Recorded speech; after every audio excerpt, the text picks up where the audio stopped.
प्रिय शागिर्दों, अॼु पाण सिंधु नदी जेका कविता आहे उहा करे रहिया हुआसीं। सिंधु नदीअ में जेका कविता 5 रखियल आहिनि उन मां पहिरीं जेका कविता हुई, पहिरियों पाण भूमिका कईसीं ऐं कल्ह दरियाशाह करे रहिया हुआसीं। दरियाशाह जूं 3 पॉइंट्स कयूंसीं।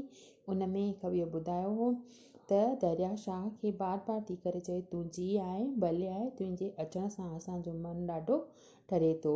अॻिते अॼु पाण चौथी पॉइंट कयूं था। उन में इहो लिखियलु आहे त अची मान सरोवर मां कश्मीर में ऐं बाग़ अदन वारी तस्वीर में भरी तंहिंखे ख़ुशबू अकीसर में, अकीसर माना तमामु घणी ख़ुशबू, मगर खणी सिंध लाइ सेर में। इन जो छा मतिलबु आहे त ॾहीं दिलि खे फ़रत, ॾहीं दिलि खे फ़रत, ॾीं दिलि खे राहत ऐं कैलाश पर्वत मज़ा शेर शरबत ऐं गुलज़ार गुलशन जा आणी अथा भले आहे, जी आहे दरियाशाह। त इन जो मतिलबु आहे, हिन में कवि जिन ॿुधायो आहे त मान सरोवर मां निकिरी करे तूं कश्मीर में वहीं थो ऐं तुंहिंजे पासे अचण जूं जेके आहिनि घणेई राहियूं आहिनि। ऐं बाग़ अदन वारी तस्वीर में माना चओ तरफ़ बाग़ बहारी लॻी पई आहे ऐं बाग़ आहिनि। 3 बाग़नि में बेअंदाज़ तमामु घणी ख़ुशबू भरियल आहे। अकीसर बेअंदाज़ ख़ुशबू भरियल आहे। मस्तीअ में तूं सिंध लाइ हिकु मशाल खणी आयो आहीं, मगर खणी आयो आहीं माना हिकु मशाल खणी सिंध लाइ सैर में मुसाफ़िरीअ ते आयो आहीं। सैर में माना मुसाफ़िरीअ ते। ए दरियाशाह तूं हमेशह वहंदो रहीं थो, हिकु मशाल खणी आयो आहीं। तुंहिंजे अचण सां ई आख़िर ऐं असांजी दिलि खे राहत मिले थी। चए थो न, तुंहिंजे अचण सां ई ऐं ॾीं दिलि खे फ़रत, ॾीं दिलि, तुंहिंजे अचण सां ई असांजी दिलि खे फ़रहत माना आराम तमामु घणो मिले थो, राहत मिले थी, तमामु घणी ख़ुशी महसूसु थिए थी। ऐं कैलाश पर्वत मज़ा शेर शरबत ऐं कैलाश पर्वत ते वेही करे सभ खे पंहिंजो पंहिंजो सहारो मञियो आहे। तुंहिंजे पाणीअ सां जेके बाग़ आहिनि उहे तमामु घणा हरा भरा थी वञनि था। चए थो ऐं गुलज़ार गुलशन जा आणी अथा, तुंहिंजो पाणी जेको आहे गुलज़ार गुलशन ऐं बाग़नि खे पहुचे थो त चओ तरफ़ घणनि ई नमूननि जा गुल तरह तरह जा खिड़ी वञनि था ऐं उन जी ख़ुशबू बीनी बीनी जेका आहे असांजी दिलि खे तमामु राहत ऐं फ़रत ॾिए थी। त हिन जो मतिलबु आहे त ए दरियाशाह तूं भले आहे, जी आहे, तुंहिंजे अचण सां जॾहिं एतिरियूं बेइंतिहा ख़ुशियूं असांखे मिलनि थियूं त तुंहिंजे अॻियां असांजी बार बार नमस्कार आहे। असांजी दिलि मां इहा ई मतिलबु प्रार्थना थिए थी त तूं भले आहे, जी आहे, मतिलबु तुंहिंजी दिलि सां असीं प्रार्थना कयूं था, तुंहिंजी वेनती करियूं था। अॻिते ॿुधाए थो, नेक्स्ट पॉइंट आहे 5 त टकर टाके पहुची थो पंजाब में, जबल काटे करे तूं जबलनि जा इधर होॾां वही करे तूं पंजाब में पहुची वञी थो, विझे तोखे पंजाब तो ख्वाब में ऐं तूं पंजाब जे तरफ़ वेही करे। हिन में छा थो चवनि कवि जन त तूं जबलनि ऐं टकरनि मां वही करे पंजाब में पहुची थो, इन करे ई तुंहिंजे हुते रहण सां पंजाब जो हिकु जेको सपनो आहे उहो पूरो थिए थो। भरी मुल्क खे ख्वाब में आब में, सॼे मुल्क खे तूं आहीं उन सपने मिसल भरी थो। चओ तरफ़ तुंहिंजो जेको पाणी आहे उहो पहुची माण्हुनि जी दिलनि खे तमामु घणो ख़ुशि करे रहियो आहे। विझी आब खे कीन गर्दाब में, पंहिंजे पाणीअ खे कॾहिं बि तो विञायो कान्हे। सभिनी सुठियुनि सुठियुनि जॻहियुनि ते तुंहिंजो पाणी वहे थो।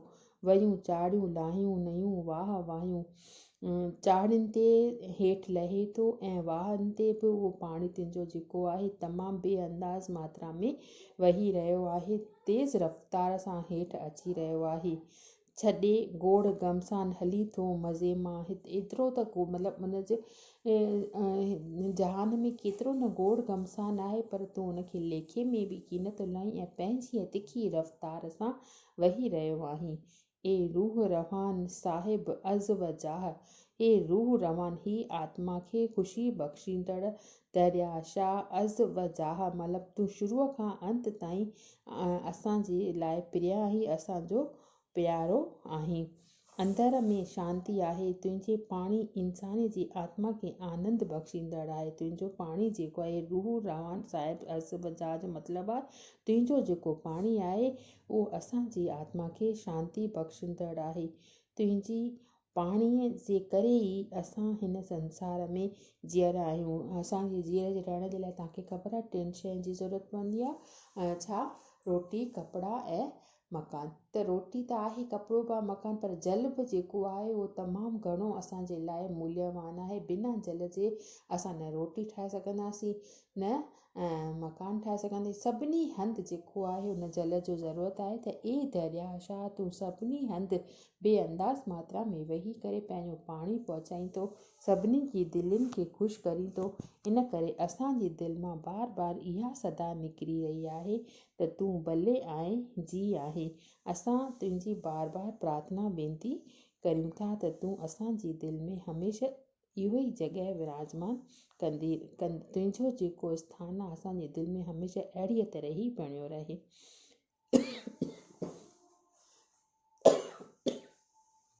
सॉरी, अॻिते ॿुधाए थो तूं दाख़िल थिए सिंध में थो अखेर जा आ इश्क तुंहिंजे में असला असीर सैर वक़्तु सिंधी अचे थी हकीर करे तुंहिंजी पूॼा मञी तोखे पीर। अॻिते त ए सिंधु सदाई तूं कर सिंध साई तूं हम नम सां रहो वफ़ा सां हमेशह जो सिंधु सवा सिंध जे कुझु बि नाहे भले आहे जी आहे। दरिया शाह हिन में ॿुधाए थो अॻिते त हिन में कवि जिन चवनि था त दरिया शाह तूं असांजी दुनिया में हिते भले आहे जी आहे। तुंहिंजी जेका आहे आराधना असां बार बार करे रहिया आहियूं। अचण सां जेका आहे तुंहिंजे अचण सां तूं आख़िर वञी थो समुंड में सॉरी अॻितां हीअ पॉइंट हुई हीअ त तूं दाख़िल थिए सिंध में थो अखेर जा थी रावी अचे तुंहिंजे दीदार ते ऐं सतलज ऐं झीलम थिए मस्तु थियूं तुंहिंजूं ललकार ते अची मानसरोवर मां इहो कयोसीं पाण। वरी पंजो कयोसीं टकर टाके पहुची थो वरी आहे हींअर थी रावी अचे तुंहिंजे दीदार ऐं सतलज ऐं झीलम नमस्कार थी मस्तु थियूं तुंहिंजे ललकार ते किरन तुंहिंजे कदमनि जे आधार ते थिए तोता कुर्बान फना पंहिंजे कलजा। इहा पॉइंट हींअर असां न कंदासीं त 3 पॉइंटूं काल्ह कईसीं, चौथी 5 हीअ 6 आहे त थी रावी अचे तुंहिंजे दीदार ते ऐं सतलज ऐं झीलम ते। त रावी ऐं जेके आहिनि इहे नदियुनि जा नाला आहिनि। तोखे बार बार इहे नदियूं जेके आहिनि उहे नमस्कार करे रहियूं आहिनि ऐं तुंहिंजा गुण ॻाए रहियूं आहिनि। थी मस्तु थियूं तुंहिंजे ललकार ते तुंहिंजे ललकार ते उहे मस्तु थी पयूं आहिनि।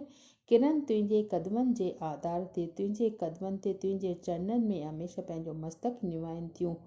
थियनि तोते कुर्बान फना पंहिंजी कनि जान तुंहिंजे कदमनि ते पंहिंजी जान कुर्बान कनि थियूं ऐं पंहिंजो सभु कुझु फना पंहिंजी कनि जान पंहिंजी जान जेका आहे उहा फना करे छॾीनि थियूं तुंहिंजे अॻियां जेको आहे पंहिंजो सभु कुझु अर्पण करे फना माना अर्पण करे छॾीनि थियूं। ॾींहुं पंहिंजो पाण पंहिंजो लहन वसल तुंहिंजो ॾींहुं ॾियनि पंहिंजो पाण पंहिंजो उहो सभु कुझु तुंहिंजे में अर्पण तोसां मिली वञनि थियूं ऐं तोसां मेलाप कनि थियूं। जो मेलो समायल फना अंदरि आहे भले आहे जी आहे। इहो जेको फना थियण जो माना पंहिंजो पाण खे ख़तमु करे उहे नदियूं तो में समाइजी वञनि थियूं ऐं इन्हीअ करे चवनि था त उन्हनि नदियुनि जो मेलाप आहे उहो तोसां थिए थो। ए दरिया शाह तूं भले आहे जी आहे। तुंहिंजी असां बार बार दिलि सां आराधना करे रहिया आहियूं प्रार्थना करे रहिया आहियूं। नेक्स्ट आहे तूं दख़ल थिए सिंध में थो अखेर जा आ इश्क तुंहिंजे में असला असीर तूं दख़ल थिए सिंध में थो आख़िर तूं वापसि सिंध में अची करे दाख़िल थिए थो माना उते प्रवेश पाईंदो ऐं तुंहिंजे कारण ई सिंध में तमामु इश्क फैली रहियो आहे। छा आहे तूं दाख़िल थिए सिंध में तो आख़िर सिंध में दाख़िल थिए थो। जा आ इश्क तुंहिंजे में असला असीर, तुंहिंजे अंदर में जेको आहे उहो इश्क समायल आहे ऐं तमामु घणो इश्क फैली रहियो आहे। ऐं सुबुह थी सिंध सैर करे थो त असांजे बाग़नि जी ख़ुशबू अचे थी। छा आहे त सैर वक़्तु तूं जेॾीमहिल सुबुह जो असां सैर ते निकिरूं था, मुसाफ़िरीअ ते निकिरूं था, त तुंहिंजे तमामु घणी ख़ुशबू असांजे मन खे तमामु घणो आनंदु ॾिए थी। करे तुंहिंजी पूॼा मञी तोखे पीर, तुंहिंजो दरिया शाह जेको आहे तोखे असां पीर मञूं था ऐं तुंहिंजी पूॼा कयूं था ऐं तुंहिंजी आराधना कयूं था। ए सिंधु सदाईं तूं कर सिंध साई, ए सिंधु सदाईं मतिलबु तूं सिंध खे हमेशह साकार कई ऐं उन जे मथां जेको आहे तमामु घणी सस्ताई अचे, तमामु घणा माण्हू जेके आहिनि सुखिया सताबाद आहिनि। तूं हम नाम सां रहो वफ़ा सां हमेशह, तूं हम नाम सां रहो मतिलबु तूं सभिनी सां पंहिंजो पाण खे जुड़ियल रख, भले ऐं जी आहे। इहो जेको आहे इहा कविता लिखी आहे हैदर बख़्श जतोई। त तूं मूंसां वफ़ा कर ऐं हमेशह मूंसां जुड़ियो रहो। त जो सिंध जी कुझु बि नाहे भले ऐं जो सिंधु तूं हम नाम सां रहो वफ़ा सां हमेशह, तूं मूंसां हमेशह वफ़ादारी कंदो रहो। जो सिंध सवा सिंध जी कुझु बि नाहे, तुंहिंजे सवा सिंध में तूं अगरि न हुजी त सिंध में कुझु बि न रहे, सभु कुझु ॼण त ख़ाली ख़ाली बिल्कुलु बि दिलि खे न वणंदड़ नज़ारो छाइजी वञे। इन करे तूं आहीं त सिंध जा नज़ारा, सिंध जा दृश्य, सभु माण्हू, सभु गुलशन, सभु बाग बहार तमामु घणा आसूदा ऐं ख़ुशि नज़र में अचनि था। हिन में अञा ॿिए बि पॉइंटियूं आहिनि।